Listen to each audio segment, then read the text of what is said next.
Hello, it's Claire here from the Little Design Corner. I am an interior designer, an educator, and a mum of 3 boys. And I'm back today with one of our Zoom chats. So these are our free Zoom consultations that I run from time to time with members of my community who want to just ask me, pick my brain about different aspects of running a business or interior design or whatever it might be. And in today's video, what we're going to be doing is talking with Christina about her. She was asking me some tips about how I juggle it all, really, is essentially what she was asking. She's very keen to start her own business in interior design, but she also is a mum. She enjoys being healthy and active, and she has a social life that she would like to continue as well. So we talk about how to think about the different elements of your life, how to prioritize those. Quite a practical little chat that we had. I try and give some of the practical things that I personally use to try and juggle everything, and the way that I sort of approach things, and some of the things that I do to outsource different elements to try and give me back some time to work in my business or be with my family or whatever it might be. So that is our chat with Christina. If you are keen to have your own chat with Claire, I will put a link below so that you can submit your question, and if it's something that I think is going to be really helpful for the community, then we can have a chat and jump on and do that. In the meantime, let's jump into today's chat with Christina.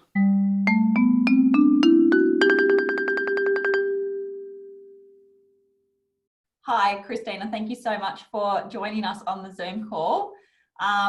So I know you sent me a little bit about what you wanted to have a chat about today, but do you want to just summarize so that people can know what we're going to have a little talk about? Yes, sure.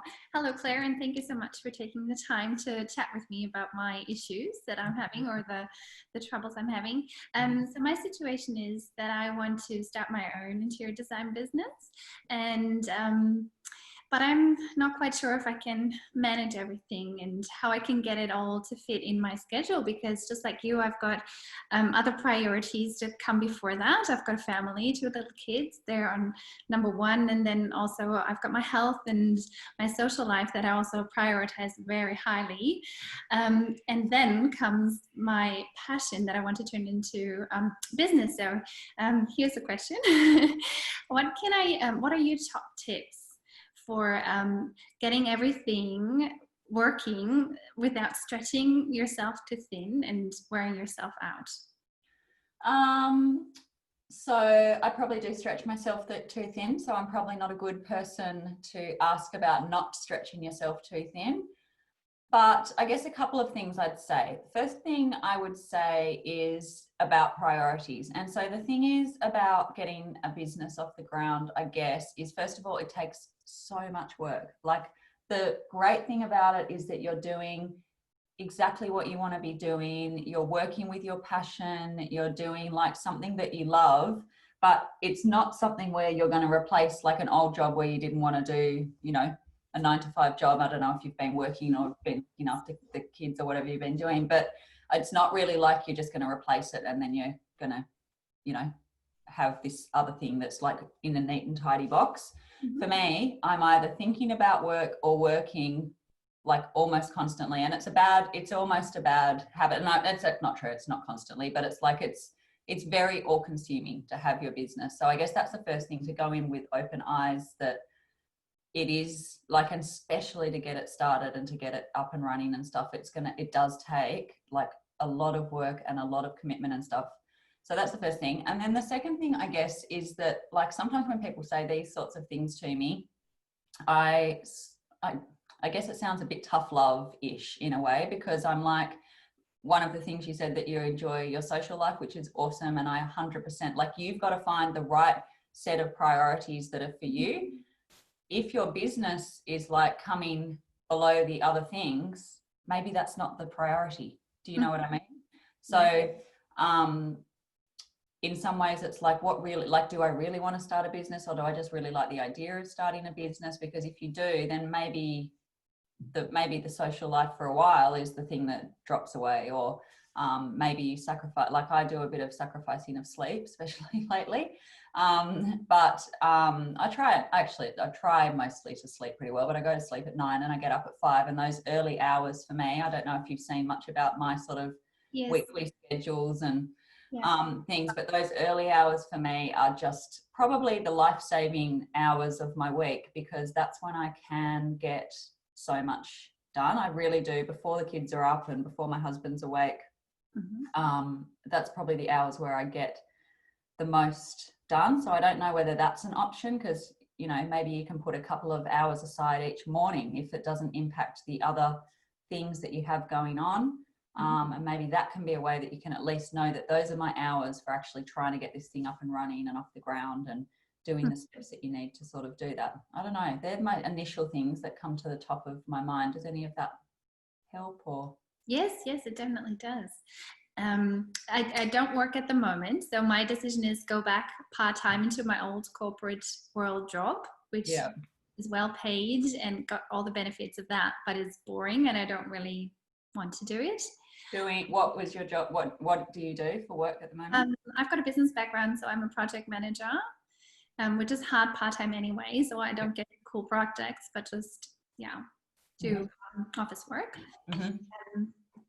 Or pursuing my passion. And I'm not in any financial pressure, and because my husband is the main provider for our family, so I can take my time, and I have these hours where the kids are away that I can really dedicate to putting in my business. But right now I've already started doing your classes, and it takes a lot of time, and as you said, getting it all off the ground is just a huge undertaking. But does it get easier? So, because I think you were an interior designer for a couple of years. A long time. I mean, I've only been the last year that I've been running my courses, and I've stopped working as a designer. So I was working for 7 years as a designer. Get easier over time when you get more experience and you don't have this whole... Yeah, for sure. But I mean, there's always, when you run your own business, there's always something to do. And there's just always, because for me, it's like the game of the business is sort of the thing that I love the most, if that makes sense. So I do love design, and that's like fun for me, that designs what the business is all about. But for me, the game of like building the business and how can I market and how can I, that's the really fun part. So that means that my mind's always ticking over about it. You might not be like me. That's probably a good thing, because nobody wants to be in my mind. It's like very busy in there. But I definitely think there's always something to be doing, always something to be thinking about. So I don't know whether I'd say that it got easier. I mean, I guess what does get easier is that some things, like as you start to get known and as you start to build up your reputation, some of that stuff in terms of like constantly having to try and find the clients and stuff, all of that sort of part of it isn't so pressureful, because you've got more of a steady stream of people coming to you and, asking for you to work with them and that sort of stuff. So I guess that part of it becomes a bit easier.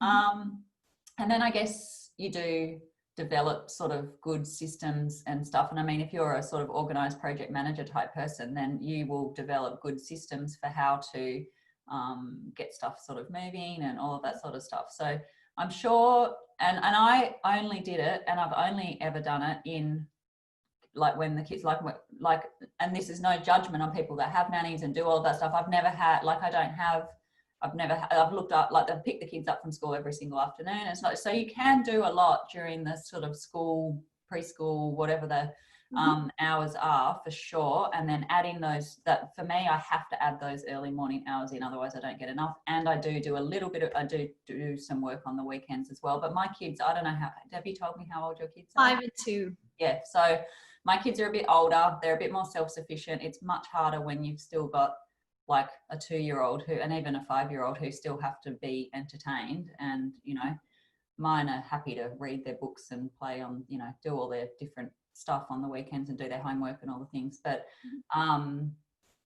yeah, I don't know. I don't know what else. And actually, when you were speaking, the other thing I guess I was going to say to you is, because it sounds like you are, like, I'm sure if you are a project manager that you actually are probably a naturally fairly organized sort of a person. And so I wonder if it's not really the whole thing of like, don't know how to fit it all in, that's the problem, but it's more like I feel a bit overwhelmed and I feel a bit scared to get started, and I don't really know where to start, and I don't know whether you're using the whole thing of like, I don't know whether I can fit it all in, as the like sort of guard that you've put up, rather than it be like, I just need to get on with it and put myself out there and start to do the hard stuff that's like, yeah, going to move it forward. I don't know. That was just something I was thinking about. yes.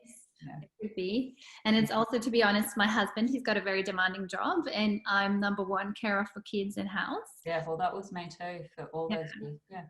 So he's a bit worried too that if I pursue my own business, like that I spend so much energy and headspace doing that, that I won't be able to. Although I think if you have your priorities right, and if you're open to being reminded of them, if people say, hey, you're not doing a good job anymore at being a mom, you're taking care of your house or whatever, and you always say, okay, but then you have to scale back or make it a little bit slower. I mean, you can scale a little bit, can't you?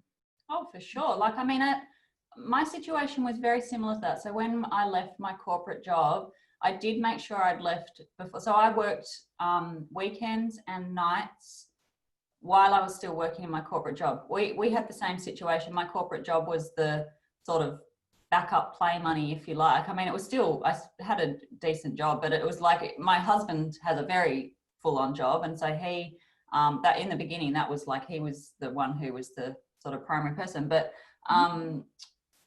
and like I had to do all, I mean, not had to, but I mean, my role in the family was to look after the kids and make sure they help, you know, all of those sorts of things. And it is absolutely achievable. Like, it's 100% achievable. And don't let, like, you can't be letting people, like, you have to be confident that you'd be able to do it if you decided to do it. You take as many projects as you can fit in. And then when you can't take more projects, you say no. Yeah. But the good news is that that's only a problem when that's a problem, and that's a good problem to have. So I think don't overthink to that point, because that's not the point at which you're at yet. The point is to take the first step and to, you know, and to start with the first step and then see how that goes and get the first project. You'll definitely be able to manage that. And then, you know, as things pick up, that's when you look at, and then other things that I've done over the years, because I didn't want to outsource the kids being looked after. That just wasn't for me what I wanted. But which I don't know why, because I mean, seriously, who likes doing the after school with the children and the homework and the running to the swimming lesson? I don't, anyway, but we do.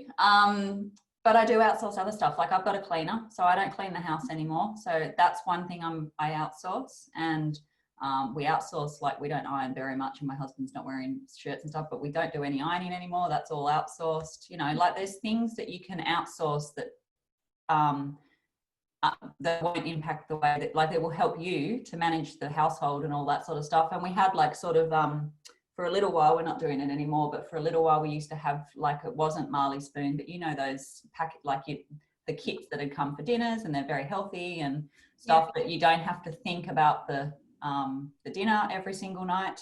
So that was really helpful. Just trying to think of practical things that I did that might be helpful, or that I do. So yeah, sort of outsourcing around the problem as well, rather than thinking how you're going to, you know, manage things. But that's, again, only a problem when you get to the point where you're like, I have 0 hours left in my day, and where can I claw back some time, you know? Yeah. So, yeah, I don't know. Yeah, that helps. Yeah. I think the thing is, you've got to just, I think it's just like I think, like, if you've got the luxury of it not being essential for you to go back to work, and that you do have a passion for doing this, then give it a go. Make a commitment to yourself for a year or 6 months and say, I'm going to put my heart and soul into this for 6 months. And what's the worst that can happen? You have to go and get a job. Yeah, right. You can always go back, right? Yeah. Or if you don't for a specific while, it's fine as well. Yeah. So I think the thing is, I mean, there's lots of people who would love to, because I think a lot of people would love to start their thing, but they have to be in their job. So you've got sort of a slightly more advantageous position in terms of, like, being able to take a chance on it and just see how it goes and how you do manage it all and all of that sort of stuff. But yeah, just be aware that, I mean, it is a very consuming thing to have a business. It is very, it is stressful, and it's sort of, you know, so I think I said this in one of the other calls. One of the things that's really important about these sorts of decisions is really to know yourself, because sometimes you're the person who thrives on running a business, and I'm not saying you, I'm saying one, you know, people they thrive on running a business. They love looking for the work. They love the marketing. They love like thinking about all the things. Because at the end of the day, interior design as an interior designer, that was like 30% of the 100% of what it was taking to run a business. And if you're not passionate about those other 70% of things, if it's just the design, then maybe you're better working in a design firm and being a great designer or doing some styling or like whatever your niche and your specialty is, yeah, or someone else who then takes that sort of stress of the constant worry and thinking about the actual business side of stuff away from you. So it's really, I think it's really important to, and this is really more like a lot for people who are watching as well as for you, but it's important to know yourself well enough to just be like, just be clear on who you are and what makes you happy. Like, because at the end of the day, if you're going to do something that's like a passion for a joy, like you need to know that you're going to go into it and feel excited and joyful about doing that, if that makes sense. yeah. And I've been on the lookout for finding something that really sparks that joy. And then we started renovating, or we wanted to buy a house, and we drew up some plans with an architect, and I was getting very involved, and especially about the interiors, and I couldn't stop. And I've never felt like this about anything before. That's a very good sign. It hasn't stopped, and it's been almost a year now that I'm just like constantly trying to learn more, and and well, I think learning is awesome, but action is the thing. Like you've got to start taking action on it. And I think like if your husband's like a little bit not nervous, but like if he's a little apprehensive about the whole thing, then showing him the action that you're taking, rather than it be like, I think I might do this, or I'd really like to do this, but I'm not really sure. Like, you know, like this is like today, this is the stuff that I did to move my goals further and do some goal setting, like really be clear on what you're trying to do, where you want to get to. Like if you're just like, I'd like to start, you know, you've got to be really clear and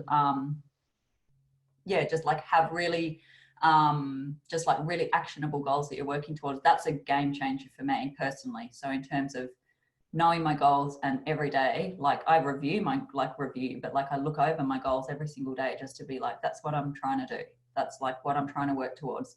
And that sounds like a bit psycho, I know, but it's like, that is a winning thing for me. I promise you. Okay, I'll try that. Yeah. That sounds good.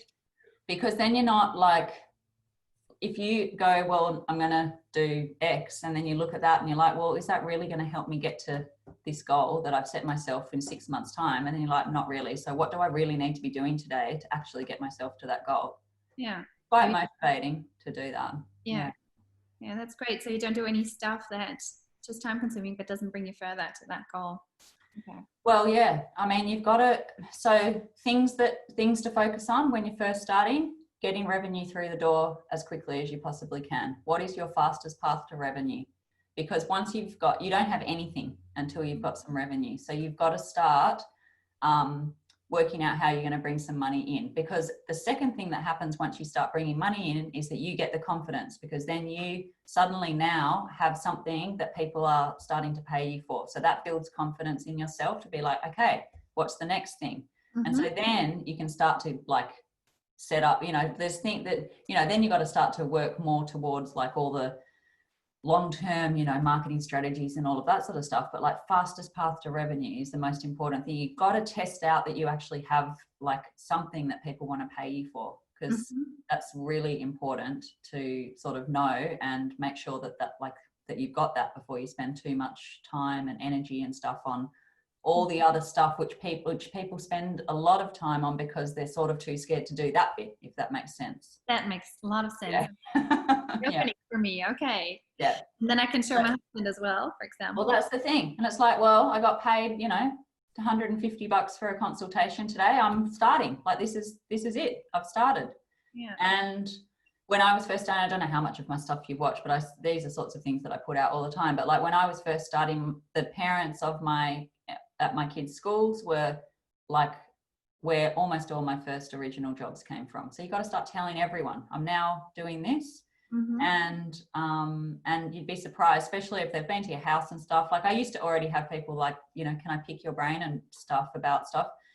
But the next step to that is like, I'm now doing this, so who needs help, you know? So that's where I sort of got my first thing. So kids, the parents of kids can be, but they don't know until you just start telling them. And believe me, because I was working as a consultant in the city, because I've got a PhD in business, so I was working in not the field at all. And so for me to be like, okay, now I'm doing this, it takes a lot of guts to actually start saying that, because you worry what people will think of you, but you've got to really try and just move past that fear and be brave. Okay. So yeah, I'm not sure what else could I share with you? I'm not sure. They're the things that come to mind. Did you have anything else you wanted to? There's maybe one more thing, because you say it's really hard to switch off and you're constantly thinking about your business and how to grow. Yeah. I'm pretty much the same. I like the game as well, and thinking about all the moving parts.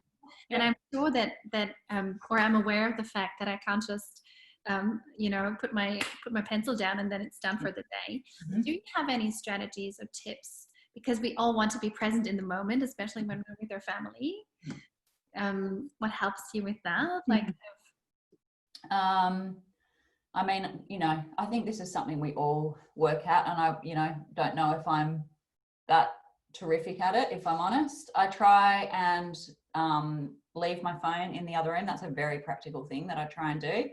Yesterday, I've switched off every notification on my phone, because I used to have the emails sort of appearing all the time, and I just decided that's just too stressful. So I will go into my emails and I'll check them once a day. So yeah, there's that. And I try and have time with the kids where it's just completely not to do, because they know that I work a lot.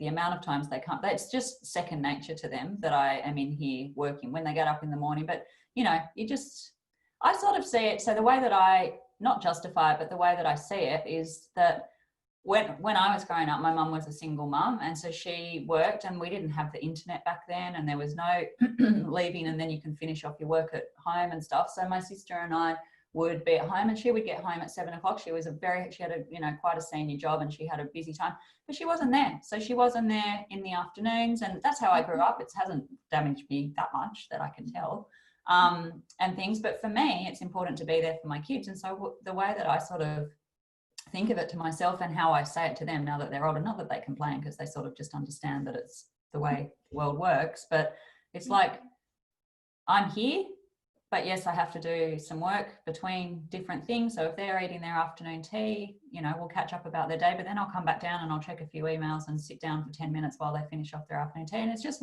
it's all sort of, I guess it's all just sort of part and parcel of the way the world works. But for me, I'm here. Every afternoon I'm here. I take them to swimming, but then while they're doing their swimming lessons, yes, I'll look up and have a look, but I don't need to sit and watch the full swimming lesson. So I'll do some work while I'm waiting there as well. So, I'll sort of I don't know, it's sort of not a very good tip for being present, because I'm not really doing that, but it's a tip for juggling it all. And it is a juggle. I mean, it's seriously, being a working mother, running your own business is not a funny joke, not in terms of trying to put you off. It's just it is seriously a juggle.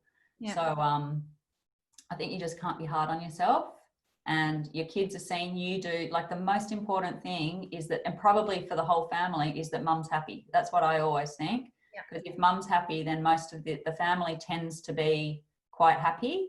And so your kids will see you doing something that makes you really happy, and it's a really good example to set to your kids that you're I work and I juggle and I do this, and I'm at every sports carnival, and I'm at that because my job allows me to be at those things, versus a traditional job where I wouldn't have been able to go to the sports carnivals or the swimming carnival or the assembly or the everything that comes up every week, which I couldn't do when I was in my corporate job. I'd have to be Mummy can't come to this particular assembly this week because I had to come to your one last week. And so I think there's just pros and cons of both sides of it. But for me, the way that I sort of talk to the boys about it is just I'm building something that's important to me and it makes me happy.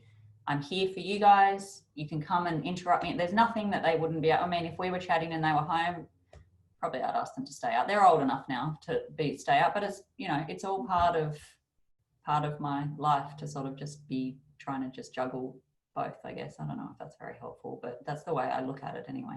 Yeah. So I think that can be, yeah, I think it can be, I think you just got to be not hard on yourself. You just got to do your best, really, honestly. And then you make it happen. Yeah.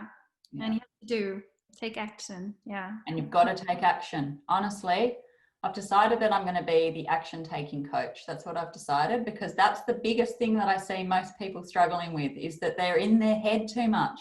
Yeah. As soon as I got out of my head and just was like, and I'm not saying that I think like that things don't still like scare me, or that I don't find some things that like for me are like not the perfect thing that I would love to be doing, but you've got to just push past those things and do them anyway.